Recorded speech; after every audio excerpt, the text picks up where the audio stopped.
Boa noite, meu irmão. Boa noite, minha irmã. Boa noite, Igreja Cristã Nova Vida em Olaria. Boa noite, família. Mais uma quinta-feira que nós temos a oportunidade de estarmos reunidos nesse nosso culto de oração e pregação da palavra no meio da semana, nesse formato à distância, primeiramente em uma sala virtual de oração, e agora nós nos colocamos para ouvirmos a exposição das Escrituras, a exposição do texto sagrado. Dando continuidade nessa nossa série no livro dos Salmos, nesta noite eu convido você a abrir a sua Bíblia no Salmo de número 58. O salmo para a nossa meditação, exposição, é o Salmo de número 58. Mais um salmo atribuído a Davi, cujo título diz para o mestre de música: de acordo com a melodia, não destruas, davídico, poema epigráfico. Portanto, mais um salmo em uma série de salmos atribuídos a Davi, e este Salmo 58, assim nos diz a palavra do Senhor. Será que vocês, poderosos, falam de fato com justiça? Será que vocês, homens, julgam retamente? Não. No coração vocês tramam a injustiça, e na terra as suas mãos espalham a violência. Os ímpios erram o caminho desde o ventre, desviam-se os mentirosos desde que nascem. Seu veneno é como o veneno de serpente, tapam os ouvidos como a cobra que se faz de surda para não ouvir a música dos encantadores, que fazem encantamentos com tanta habilidade. Quebra os dentes deles, ó Deus. Arranca, Senhor, as presas desses leões. Desapareçam como a água que escorre. Quando empunharem o arco, caiam sem força as suas flechas. Sejam como a lesma, que se derrete pelo caminho, como feto abortado, não vejam eles o sol. Os ímpios serão varridos antes que as suas panelas sintam o calor da lenha, esteja ela verde ou seca. Os justos se alegrarão quando forem vingados, quando banharem seus pés no sangue dos ímpios. Então, os homens comentarão: de fato, os justos têm a sua recompensa. Com certeza, há um Deus que faz justiça na terra. Curve sua cabeça, vamos orar. Senhor Deus e Pai, nós te agradecemos pela tua palavra, pelo Espírito que inspirou esse salmo, a escritura deste salmo, o registro deste salmo, e o preservou para que nós pudéssemos hoje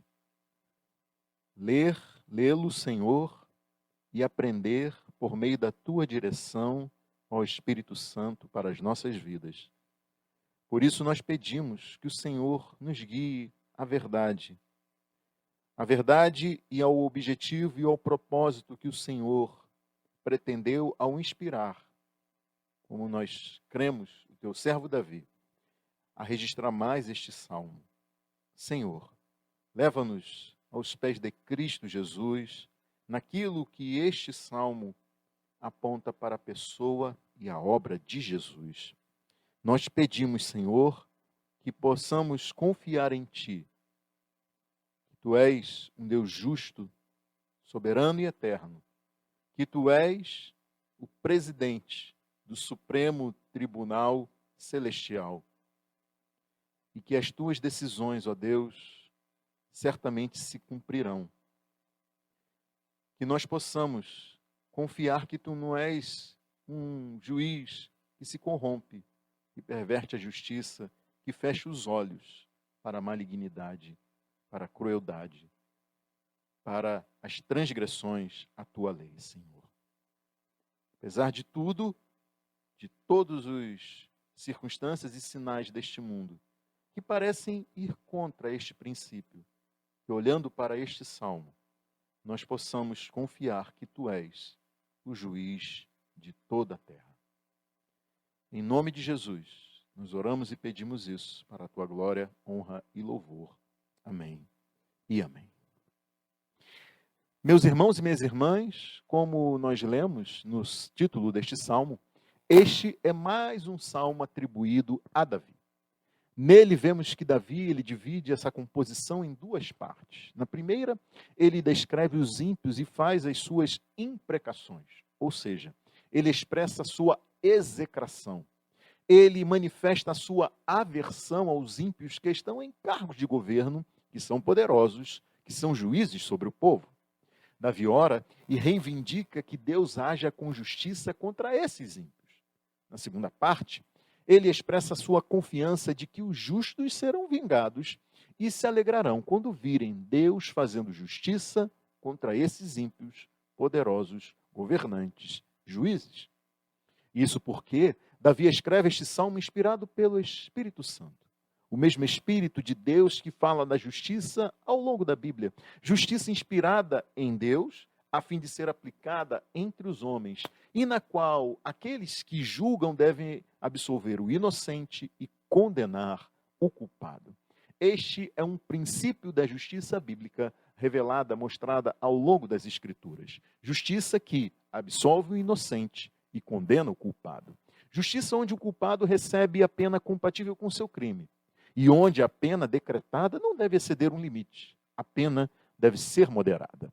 Os juízes responsáveis pelo exercício dessa justiça devem ter algumas qualificações, e essas qualificações bíblicas para os juízes envolvem aquilo que está registrado no livro de Deuteronômio, no capítulo 16, e no livro do Êxodo, no capítulo 23. E esses juízes devem julgar com justiça, não perverter a justiça. Eles devem ser imparciais. O juiz que julga conforme a justiça revelada por Deus nas Escrituras não pode aceitar suborno, porque o suborno ele cega e prejudica a causa do justo. O juiz que julga segundo as instruções para a justiça revelada na Bíblia não deve perverter o direito dos pobres, não pode se envolver em falsas acusações, nem condenar o inocente e o justo, pois sabe que Deus não absolve o culpado. Há também nas Escrituras Sagradas, em Êxodo 23, diretrizes para as testemunhas que devem ser aceitas nos processos judiciais. As testemunhas, elas precisam não fazer declarações falsas, não ser cúmplices da impiedade, não agir com má intenção e não se deixar levar nem perverter a justiça por causa da maioria, ainda que isso seja para favorecer o pobre. Porém, meus irmãos e minhas irmãs, meus amigos e minhas amigas, ao longo da história, os israelitas viraram as costas para essas diretrizes dadas aos juízes e às testemunhas. E tudo isso como consequência da corrupção espiritual dos líderes e do povo. De tal modo que a corrupção espiritual sempre descambou em uma corrupção moral e judicial. É sempre assim. Até nos nossos dias, como ainda nós veremos ao longo dessa mensagem. Bom, mas na história de Israel, nós vemos que quando ainda não havia um rei, Deus nomeou pessoas em tempos de crise e de opressão estrangeira para que essas pessoas liderassem e libertassem os israelitas. Esse foi o período dos juízes em Israel. E o último desses juízes foi Samuel, que envelheceu e nomeou seus filhos como líderes de Israel. Mas os filhos dele não andaram nos caminhos do pai e se tornaram gananciosos. Os filhos de Samuel aceitavam suborno e pervertiam a justiça, o que fez com que as demais autoridades israelitas pedissem que um rei fosse instituído em Israel à semelhança das outras nações. Ocasião em que Samuel ficou ressentido com isso, mas Deus lhe disse que o povo estava rejeitando a ele, Deus, como rei e não a Samuel. Deus disse que o povo agiu desse modo desde a saída do Egito, abandonando-o e prestando culto a outros deuses.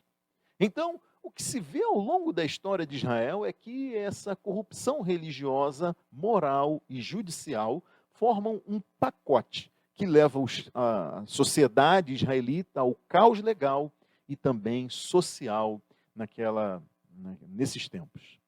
Tão evidente esses tempos no período dos reis, a tal ponto que quando um rei piedoso subia ao trono, alguém que observava as leis, os mandamentos e as ordenanças do Senhor, alguém que amava a Deus e sua palavra, então os princípios religiosos eram restaurados e a justiça a verdadeira justiça, conforme Deus instrui o seu povo, era restabelecida. Mas quando um rei ímpio assumia o trono, a sociedade ela entrava em colapso ao ponto de pessoas, como o profeta Abacuque, clamarem nos seguintes termos: até quando, Senhor, clamarei por socorro sem que tu ouças? Até quando gritarei a ti violência sem que tragas salvação? Porque me fazes ver a injustiça e contemplar a maldade? A destruição e a violência estão diante de mim. Há luta e conflito por todo lado. Por isso a lei se enfraquece e a justiça nunca prevalece. Os ímpios prejudicam os justos e assim a justiça é pervertida. Israel viveu tempos em que a corrupção religiosa, moral e judicial fez com que o povo se acostumasse com o mal. O que levou o profeta Amós a fazer as seguintes acusações: vocês estão transformando o direito em amargura e atirando a justiça ao chão. Vocês odeiam aquele que defende a justiça no tribunal e detestam aquele que fala a verdade. Vocês oprimem o pobre. Eu sei quantas são as suas transgressões e quão grandes são os seus pecados. Vocês oprimem o justo, recebem suborno e impedem que se faça justiça ao pobre nos tribunais. Saibam, meus irmãos, minhas irmãs, meus amigos e minhas amigas, todos os profetas de Deus, eles nunca se omitiram em denunciar o mal, sem deixar de chamar pecadores ao arrependimento. E no que diz respeito a essa justiça pervertida, nós temos o profeta Amós, que na sequência do mesmo capítulo onde ele fala, onde ele adverte o povo de Israel, no capítulo 5 do livro de Amós, ele também diz: busquem o bem, não o mal, para que tenham vida. Então, o Senhor, o Deus dos exércitos, estará com vocês, conforme vocês afirmam. Odeiem o mal, amem o bem, estabeleçam a justiça nos tribunais. Talvez o Senhor, o Deus dos exércitos, tenha misericórdia do remanescente de José. Então, na história de Israel, os verdadeiros profetas nunca deixaram de denunciar a injustiça e declarar o juízo de Deus sobre a impiedade. Assim como fez Davi, neste Salmo 58. Ainda que pareça que Deus está demorando em agir, ainda assim, uma certeza sempre esteve presente nas palavras dos profetas: Deus ainda pesará sua mão sobre os que pervertem a justiça. Deus ainda pesará a sua mão sobre os que pervertem a justiça. Foi isso que disse o profeta Isaías. Ai daqueles que fazem leis injustas, que escrevem decretos opressores, para privar os pobres dos seus direitos e da justiça os oprimidos do meu povo, fazendo das viúvas suas presas e roubando dos órfãos. Que farão vocês no dia do castigo, quando a destruição vier de um lugar distante? Atrás de quem vocês correrão em busca de ajuda? Onde deixarão todas as suas riquezas? Nada poderão fazer, a não ser encolher-se entre os prisioneiros ou cair entre os mortos. Apesar disso tudo, a ira divina não se desviou, sua mão continua erguida.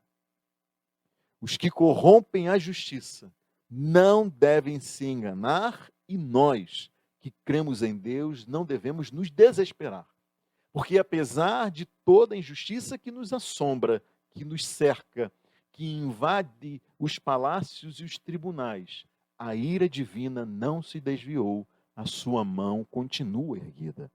A ira de Deus não passou, a sua mão continua levantada para castigar.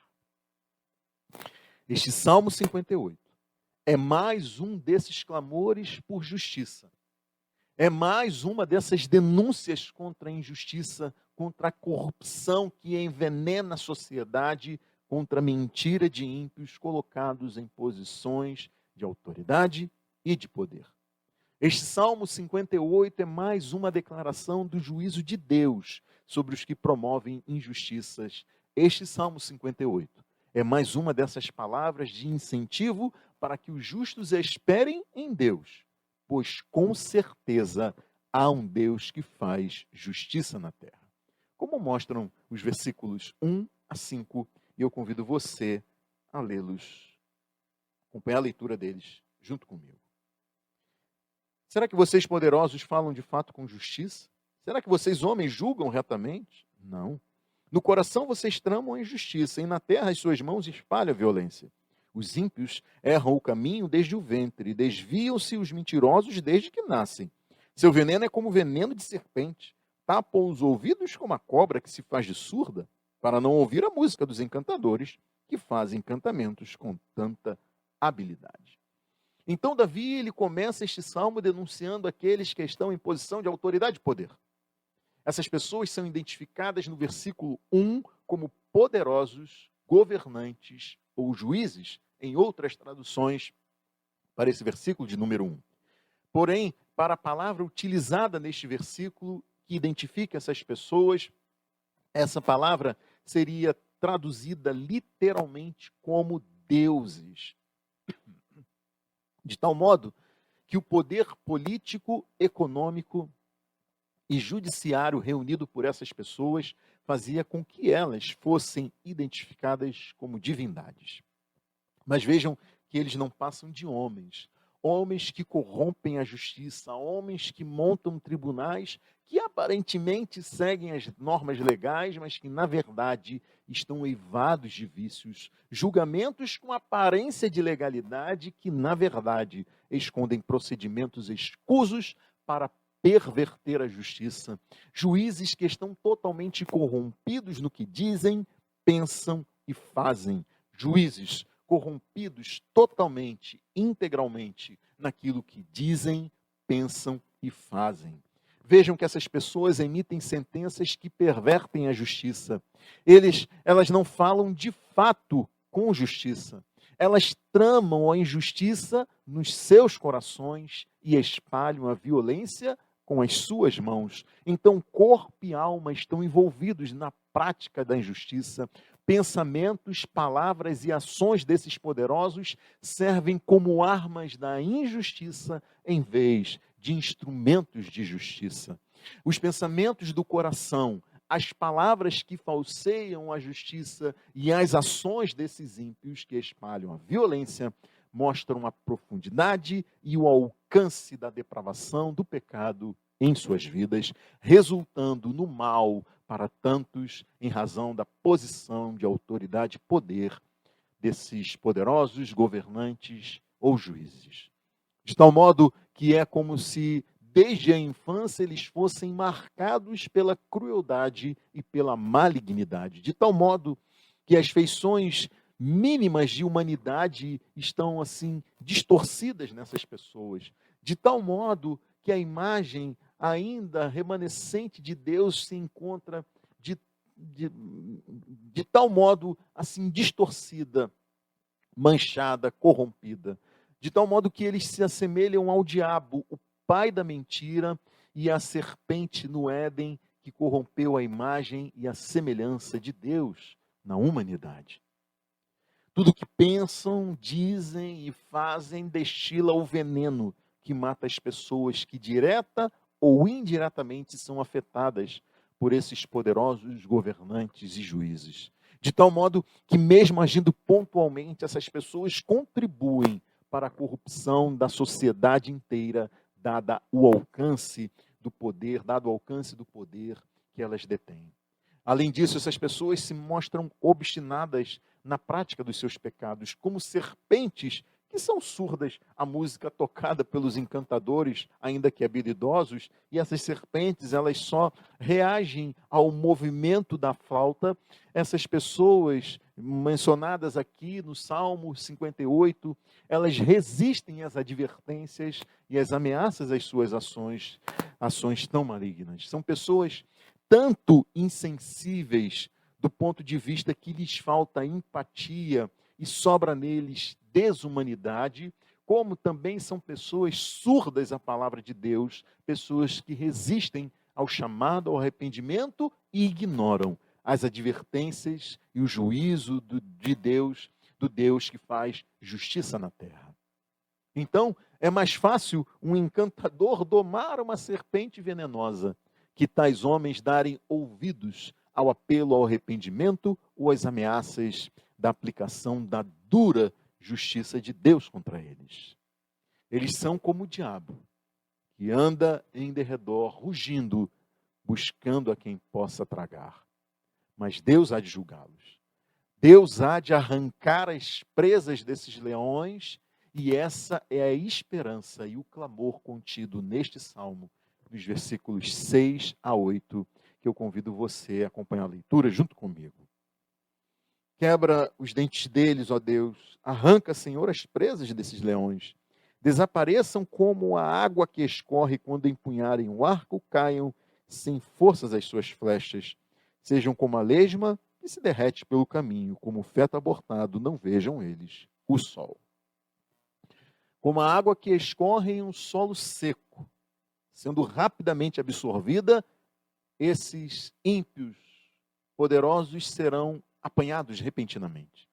Quando menos esperam, o Deus que faz justiça na terra há de condená-los. Assim como o leão banguela, esses ímpios não terão forças para tirar as suas flechas, o poder deles lhes será tirado por Deus. Como a lesma que deixa seu muco por onde passa, suas forças hão de esvair, como o feto que não prosperou em seu desenvolvimento e antes do tempo foi expelido repentinamente. Virá o juízo de Deus sobre esses ímpios poderosos. Então, essas imagens aqui trazidas por Davi descrevem a perda do poder desses ímpios e o repentino, ligeiro juízo de Deus que se abaterá sobre eles e os tomará de surpresa. Como mostra o versículo 9, eles serão varridos da face da terra quando menos esperam. Os ímpios serão varridos antes que as suas panelas sintam o calor da lenha, esteja ela verde ou seca. Então, é pensando que darão um banquete mais tarde para celebrar a própria malignidade. E depois de ter demorado muito para fazer a lenha verde queimar, ou pouco para acender a lenha seca, esses ímpios serão alcançados pela justiça de Deus, antes mesmo que esquentem suas panelas contendo o banquete da impiedade colocadas sobre a lenha recém-acesa. É o que dizem outras traduções para esse versículo 9, ouça. Antes que os maus percebam o que está acontecendo, serão cortados como mato. Enquanto ainda estiverem vivos, Deus, em sua fúria terrível, os expulsará como um sopro. Outra tradução diz, Deus os eliminará, tanto os jovens como os velhos, mas depressa que um fogo de espinhos esquenta uma panela. Essa cena de repentina destruição, meus irmãos e minhas irmãs, me fez lembrar daquela aquela imagem e cena descrita por Jesus nos evangelhos, no evangelho de Mateus, propriamente dito, no capítulo 24, quando Jesus diz que como foi nos dias de Noé, assim também será a vinda do Filho do Homem. Pois nos dias anteriores ao dilúvio, o povo vivia comendo e bebendo, casando-se, dando-se em casamento, até o dia em que Noé entrou na arca. E eles nada perceberam. Assim acontecerá a vinda do Filho do Homem. 2 homens estarão no campo, um será levado e o outro deixado. 2 mulheres estarão trabalhando no moinho, uma será levada e a outra deixada. Para alguns será repentina a destruição. Enquanto isso, os verdadeiros crentes em Cristo estarão em alerta, aguardando o Senhor deles voltar. Sobre isso, Jesus advertiu os seus discípulos, dizendo em Lucas capítulo 21 o seguinte: tenham cuidado para não sobrecarregar o coração de vocês de libertinagem, bebedeira e ansiedades da vida, e aquele dia venha sobre vocês inesperadamente, ou seja, tão inesperadamente quanto virá sobre os ímpios. Pois ele virá sobre todos os que vivem na face de toda a terra. A destruição dos ímpios, meus irmãos e minhas irmãs, será rápida, será repentina, será uma surpresa para eles. E essa destruição, ela se contrasta com a alegria daqueles que creem em Deus, é o que mostra os versículos 10 e 11 deste salmo.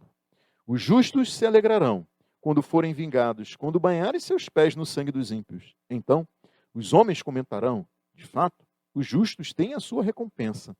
Com certeza, há um Deus que faz justiça na terra. Foi nesse sentido que Jesus começou o seu Sermão da Montanha dizendo para os seus discípulos: bem-aventurados os que choram, pois serão consolados. Bem-aventurados os perseguidos por causa da justiça, pois deles é o reino dos céus.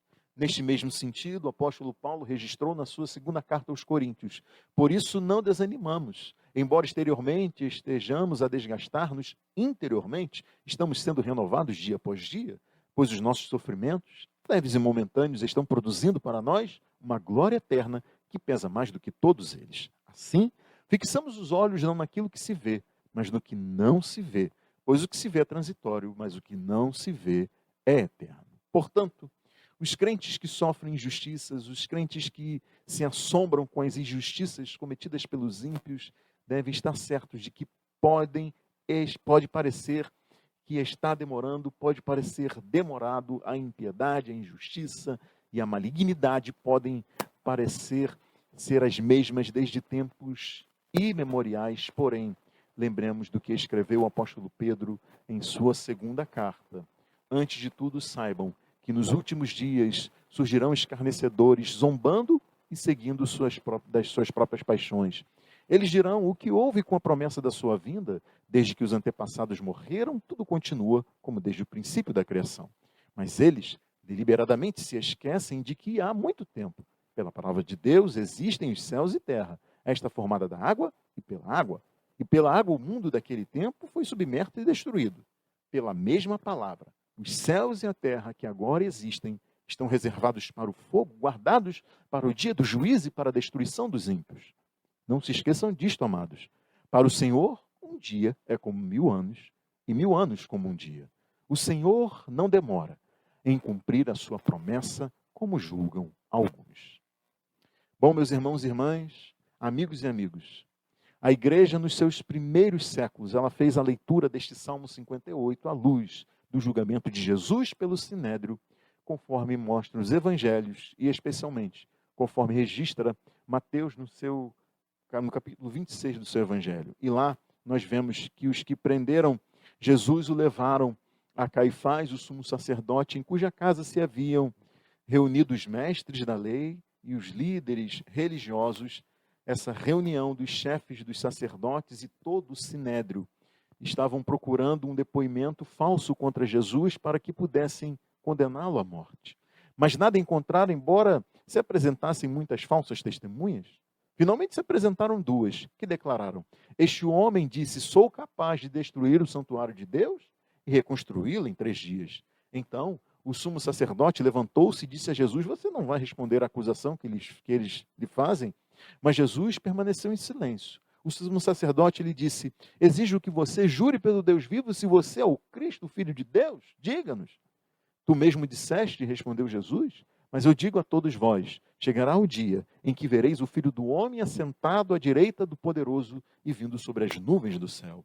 Foi quando o sumo sacerdote rasgou as suas próprias vestes e disse: blasfemou, porque precisamos de mais testemunhas? Vocês acabaram de ouvir a blasfêmia. O que vocês acham? É réu de morte, responderam eles. Então alguns lhe cuspiram no rosto e lhe deram murros, outros lhe davam tapas e diziam: profetize-nos, Cristo, quem foi que lhe bateu? Não há dúvidas que Jesus foi submetido a um julgamento eivado de vícios, ou seja, Jesus foi julgado por um tribunal disposto a condená-lo independentemente de quaisquer provas encontrarem. E foi justamente pela falta de provas que este tribunal procurou falsos testemunhos que pudessem levá-lo à morte. Muitas testemunhas falsas se apresentaram e mesmo assim nada foi encontrado que pudesse levar Jesus à pena de morte. E daí, em uma tentativa de transparecer seriedade e o seguimento de regras processuais, 2 testemunhas foram para dizer algo sobre o que tinham ouvido Jesus falar. Pela lei dos judeus, eram necessárias pelo menos 2 testemunhas no tribunal para que a verdade fosse estabelecida, o que mostra que, apesar de ser injusto, esse tribunal transparecia ser justo.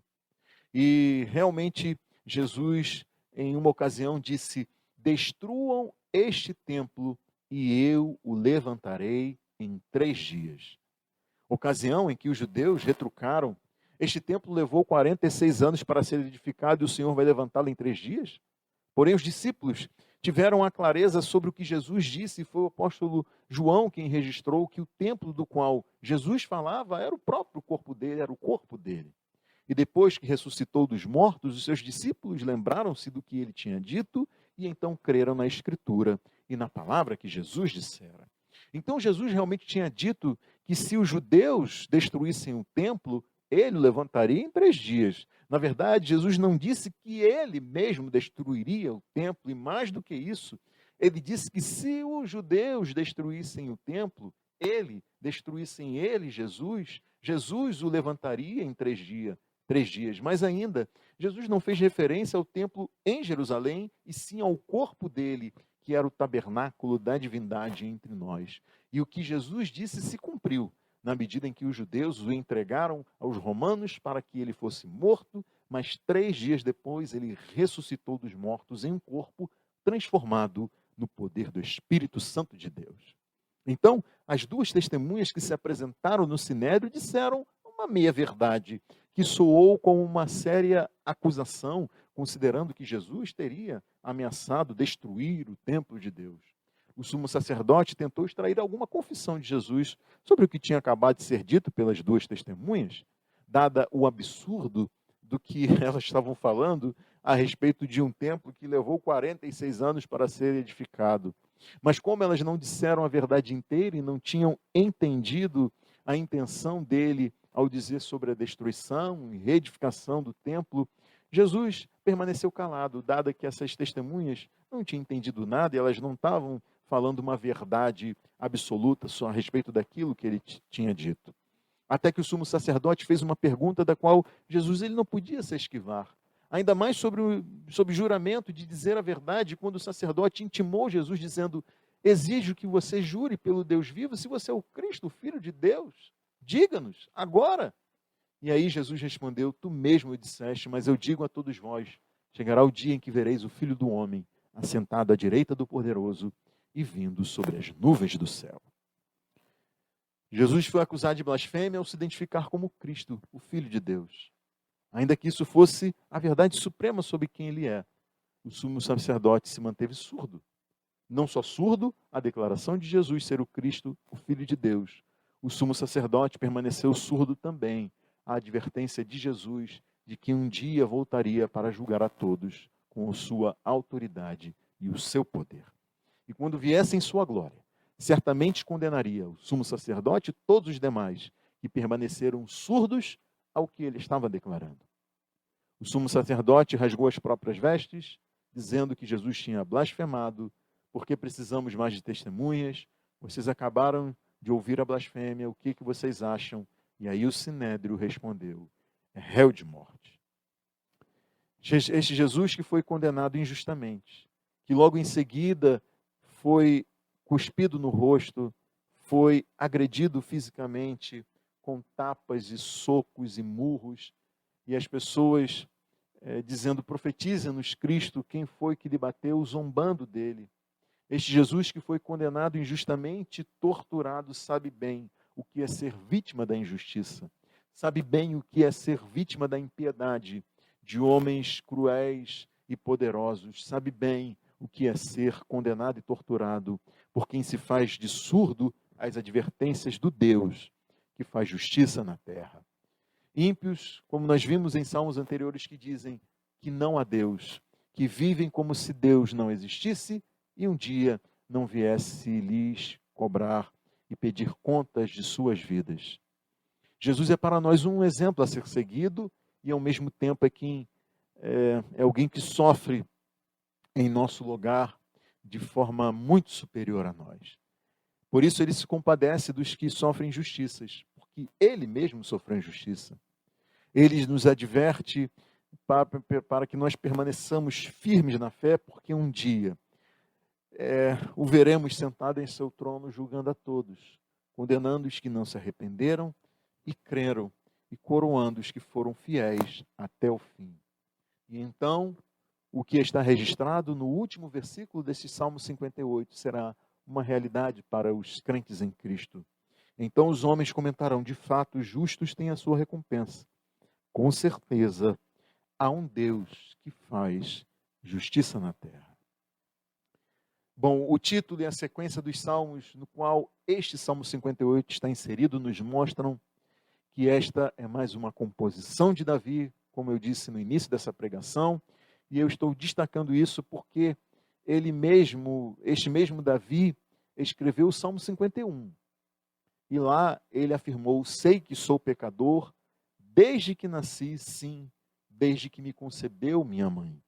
Enquanto que neste Salmo 58, ele diz que os ímpios erram o caminho desde o ventre, desviam-se os mentirosos desde que nascem. Eu estou destacando isso porque o pecado é inerente a qualquer ser humano. A natureza humana, ela é pecadora. Sobre isso há vários testemunhos nas Escrituras Sagradas, mas o fato é que pecadores radicalmente depravados podem ser transformados pelo poder de Deus, pelo poder do Evangelho, pelo poder do Espírito Santo. Podem ser nova criação em Cristo Jesus. E é sabendo disso que nós olhamos para este salmo, ansiando para que a justiça de Deus seja estabelecida em toda a terra. Enquanto isso, nós oramos para que essas pessoas ouçam o Evangelho e atendam ao convite do Evangelho que os chama ao arrependimento e à fé. O mais ímpio dos homens precisa ouvir o Evangelho e ser alvo das nossas orações para que se arrependa e creia. Portanto, cada um de nós, mesmo não sendo autoridade judicial, mesmo não agindo com injustiça com as pessoas, qualquer um de nós é pecador e carente da graça e da misericórdia de Deus. Qualquer uma é pecadora e carente da graça e da misericórdia de Deus. E esta graça e misericórdia, elas encarnaram na pessoa de Jesus Cristo. Ele que deu a sua vida para pagar a dívida com a justiça de Deus de toda pessoa que se arrepende nele e crê. Ele que não só morre no lugar de pecadores, como também acredita todos os méritos da sua vida completamente santa, justa e piedosa a esses pecadores arrependidos e que nele creem. E desse modo ele paga a dívida desses pecadores e acredita a esses pecadores toda a justiça necessária para que quando essas pessoas estiverem diante de Deus para serem julgadas, porque Deus há de julgar a todos, essas pessoas apresentem não as suas obras, e sim apresentem a vida e as obras de Jesus Cristo que viveu, morreu e ressuscitou em favor delas. Então, meu amigo, minha amiga, você que ainda não se arrependeu e creu em Jesus Cristo, você que ainda não o recebeu como seu único, suficiente, definitivo Salvador e Senhor da sua vida, a vocês eu digo: arrependam-se e creiam. Reconheçam que vocês não são tão santos, justos, bons e piedosos, tão bons assim. E mais, reconheçam que vocês precisam de um Salvador que assuma a condenação que vocês merecem, como eu merecia, como todos merecem. Façam isso se arrependendo e crendo em Jesus Cristo. Façam isso hoje mesmo, agora mesmo. Não deixem para depois, porque depois pode ser tarde demais. Não se façam de surdos a este apelo. Arrependam-se e creiam em Jesus Cristo e recebam a vida eterna no céu como um presente imerecido. Curve sua cabeça. Vamos orar. Senhor Deus e Pai, nós te louvamos e te agradecemos por esta palavra, por este salmo, Senhor.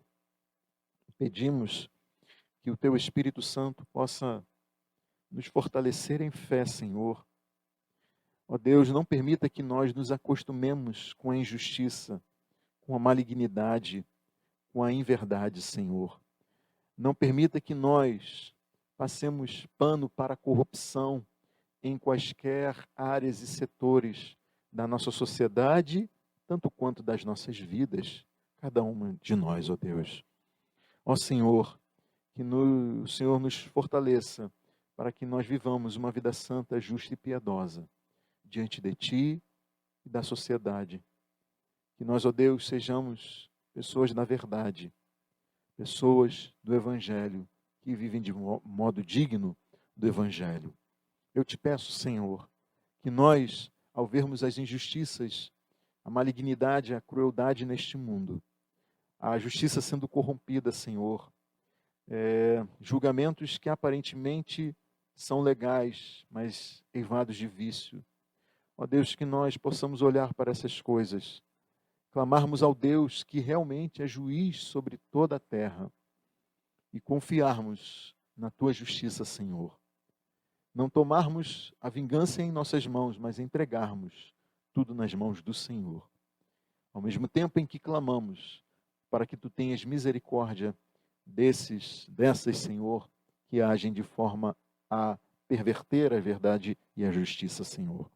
Sejamos proclamadores, como os profetas, pessoas que fazem advertência, mas também pessoas que chamam essas pessoas, esses pecadores, ao arrependimento e à fé. Que nós, ó Deus, publicamente possamos denunciar a corrupção, a inverdade, Senhor, a malignidade, ó Deus, a falsa justiça, Senhor, nos setores da sociedade, na política, na economia, Senhor, nos aspectos sociais, nas relações entre as pessoas. E fazendo isso, Senhor, possamos proclamar o Teu Evangelho e anunciar a Tua salvação e convidar esses ímpios ao arrependimento e à fé em Jesus. Colocamos as nossas vidas, ó Deus, e essas situações diante de Ti. Te agradecemos por esta noite e pela Tua palavra. Em nome de Jesus. Amém e amém. Meu irmão, minha irmã, meu amigo, minha amiga, Deus abençoe a sua vida rica e abundantemente. E até a semana que vem, se Deus assim nos permitir.